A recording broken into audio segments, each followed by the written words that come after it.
Xavier Offert, alors c'est terrible de vous dire ça à vous, mais moi j'ai l'impression que ça fait 20 ans que je fais des émissions sur ces violences, que l'institution a été un petit peu lente à reconnaître qu'elles existaient, mais maintenant elle le fait parce qu'on ne peut pas faire autrement, et que globalement on a les mêmes discours, face quasiment aux mêmes chiffres, et au bout du compte au même constat. Alors d'abord, une petite correction, ça fait pas 20 ans, ça fait 30. Les premières émeutes datent de 1979. Tout le monde, 79, ça fait 30 ans. Oui, bien sûr, mais tout cela est quasiment gériatrique. Oui. Donc, tout ça pour dire que tout le monde sait, ou devrait savoir, ou ne devrait pas faire semblant de ne pas savoir, qu'il y a en France un certain nombre de zones dans lesquelles la police ne pénètre plus que de manière folklorique ou épisodique, ou pour une opération coup de poing, suite à laquelle maintenant, on l'a vu la dernière fois, elle peut se faire tirer dessus à l'arme de guerre, que la situation qui prévaut dans ces quartiers qu'on appelle par édulcoration quartiers sensibles ou difficiles, ou voilà, c'est des coupe-gorge en réalité, dans les quartiers en question. Il y a, si vous voulez, 3 fronts. Il y a un front des guerres entre gangs, il y a un front des réseaux de transport et il y a un front de l'école. Cessons de tourner autour du pot. On parle de la violence comme si c'était une fatalité météorologique. La grêle est tombée sur le vignoble de Saint-Émilion, alors la récolte est foutue. C'est pas ça du tout. J'ai ici Le Monde. Le Monde n'est pas un journal fanatique de la répression. Voilà ce qu'elle dit. Elle dit la chose suivante. Elle parle de ses élèves de 6e. En 6e, on a 10 ans ou 11 ans. C'est un article qui est paru le 9 mai à propos d'un collège qui se trouve à Paris, dans le 20e arrondissement. Elle dit ceci, la dame qui est syndiquée au SNES. Une majorité d'élèves, donc de 6e, semble hors d'atteinte, hors d'état de comprendre ce que nous disons. Ils sont tout le temps dans le hurlement, le rapport de force, la recherche de domination. Une majorité dans un collège qui se trouve à Paris. Imaginez le fin fond des banlieues les plus paumées, ce que ça donne. Là est le problème, vous allez dans la Creuse, il n'y a pas besoin de portique. Comprenez ? C'est ça le problème. Le problème n'est pas celui des collèges, le problème n'est pas celui des quartiers, le problème n'est pas de faire un ministère appelé par pudeur ministère de la ville. L'urbanisme, contrairement aux âneries qu'on entend aussi de temps en temps, depuis 20 ans ou 30 ans, n'est pas générateur d'insécurité. La ville abrite l'insécurité, elle ne la génère pas, elle la subit, hein, si vous voulez. Et donc vous avez dans les quartiers en question une majorité parfois d'enfants qui dès la 6e sont dans les coups, dans les hurlements. Là est le problème. Si les enfants ne sont pas comme ça, il n'y a naturellement pas besoin de portique. Cessons de penser que c'est un problème de portique ou de quoi que ce soit. Le problème est celui-là. Le problème est central. Il y a des territoires où ça se produit. Ce que vous nous dites ne se produit pas dans la Creuse. On est, je prends tous les paris que sur les 200 incidents constatés, il y en a 190 dans les 19 départements français où il y a des violences urbaines.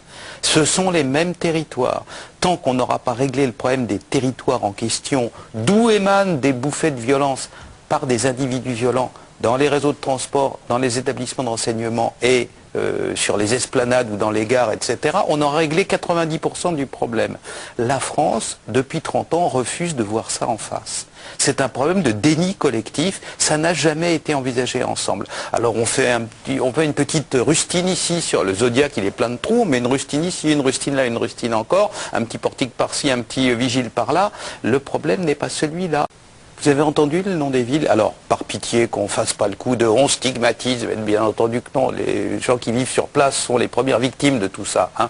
Donc on est en train d'essayer d'attirer l'attention sur leur sort pénible et pas, comme le disent certains journalistes qui utilisent des mots criminologiques, d'ailleurs stigmatiser est un mot criminologique dont ils ne comprennent pas le sens, qu'il s'agit de stigmatisation. Vous avez entendu les noms des endroits où ça s'est passé, tous les actes à une seule exception. On était sur les territoires que nous on appelle territoires de la violence sociale.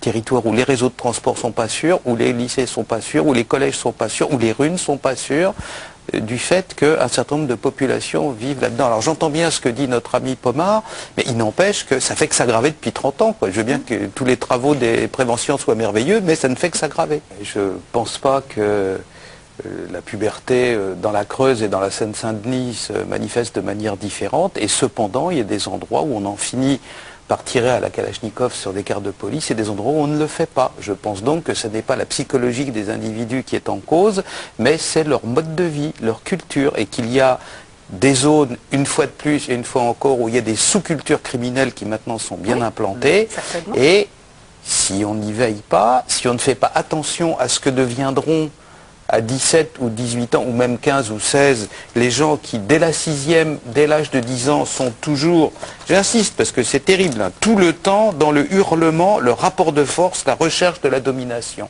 Le fait de hurler, de dominer et d'imposer un rapport de force, pardon, mais c'est la définition pure et parfaite du voyou.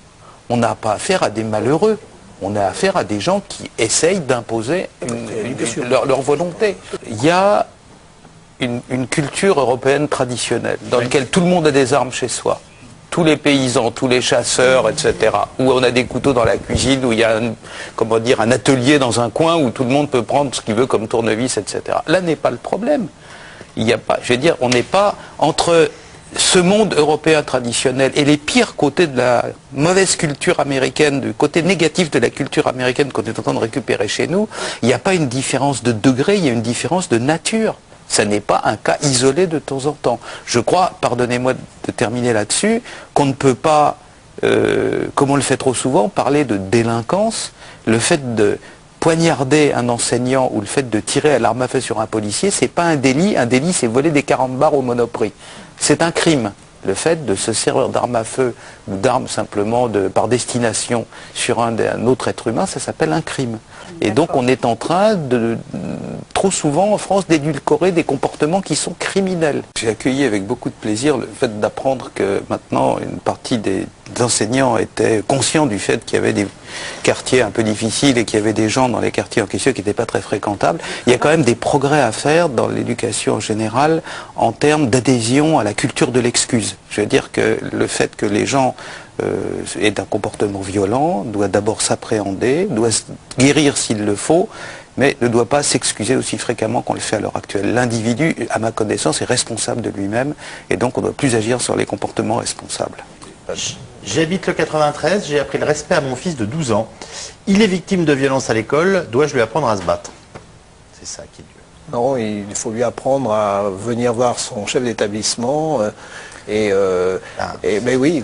J'entends bien, mais je pense que ce monsieur ne poserait pas la question si justement il avait l'impression de pouvoir avoir non pas un interlocuteur, pardonnez-moi, comprenez-le, non pas un interlocuteur parce que le guittet du 93 il existe, ça personne n'a doute là-dessus, mais c'est que le guittet du 93 ait des réponses de fond à apporter à la situation dont son fils fait l'objet.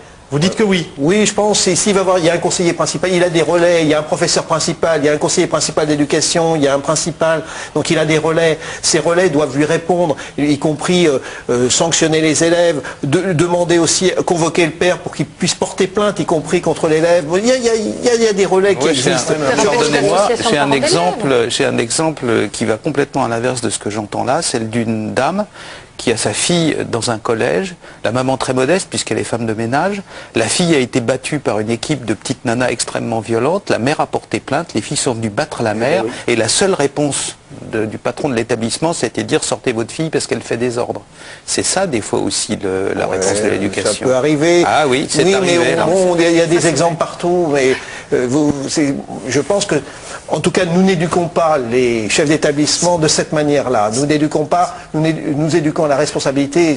Le travail qu'on fait depuis des années, je participe aussi à ces émissions, c'est aussi dire ça. Je pense qu'on essaie d'éduquer différemment et les enseignants et les chefs d'établissement à une autre pratique, à ne pas excuser justement ce que font les élèves, à les responsabiliser.